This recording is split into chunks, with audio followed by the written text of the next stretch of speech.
నరసరావుపేట పట్టణంలోని 25వ వార్డులో సిపిఐ ఆధ్వర్యంలో మార్పు అవసరం నినాదంతో నిరసన ర్యాలీ నిర్వహించారు. నిత్యావసర ధరలు తగ్గించాలని, యువతకు ఉద్యోగాలు కల్పించాలని, మహిళలకు రక్షణ కల్పించాలని, ఓటర్ల జాబితాలో లోపాలను సరిచేయాలని సిపిఐ జిల్లా సహాయ కార్యదర్శి కాసా రాంబాబు డిమాండ్ చేశారు.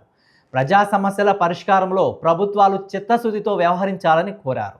భారత కమ్యూనిస్ట్ పార్టీ సిపిఐ ఆధ్వర్యంలో ఆగస్టు 6వ తేదీ నుండి 15వ తేదీ వరకు పాదయాత్రలు జరుగుతూ ఉన్నాయి.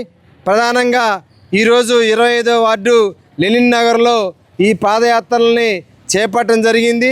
అదేవిధంగా కేంద్ర రాష్ట్ర ప్రభుత్వం అనుసరిస్తున్నటువంటి ప్రజా కార్మిక వ్యతిరేక విధానాలపైన, రైతాంగ వ్యతిరేక విధానాలపైన వీటన్నిటి మీద కూడా ప్రచారం నిర్వహిస్తూ సెప్టెంబర్ 1వ తేదీన చలో ఢిల్లీ కార్యక్రమానికి శ్రీకారం చుట్టడం జరిగింది.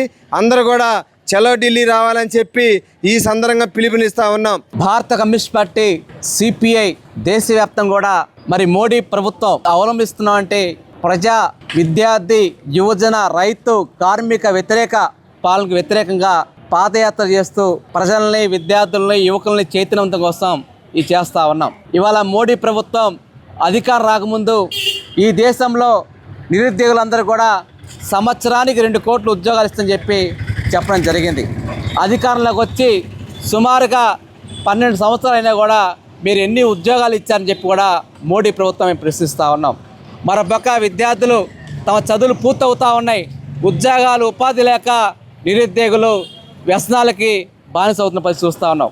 మరోపక్క తల్లిదండ్రులకు భారం అవుతున్న పరిస్థితి చూస్తూ ఉన్నాం. కాబట్టి ఈరోజు కేంద్రంలో ఉన్న ప్రభుత్వం కావచ్చు, రాష్ట్ర ప్రభుత్వం కానీ ఒకటే అడుగుతున్నాం, మేము ఒకటే ప్రశ్నిస్తూ ఉన్నాం. మీరు ఎన్నికల్లో ఏదైతే వాగ్దానాలు చేస్తారో ఆ వాగ్దానాలు అమలు చేయని చెప్పి కూడా మేము ఈ ప్రభుత్వాన్ని కోరుతా ఉన్నాం.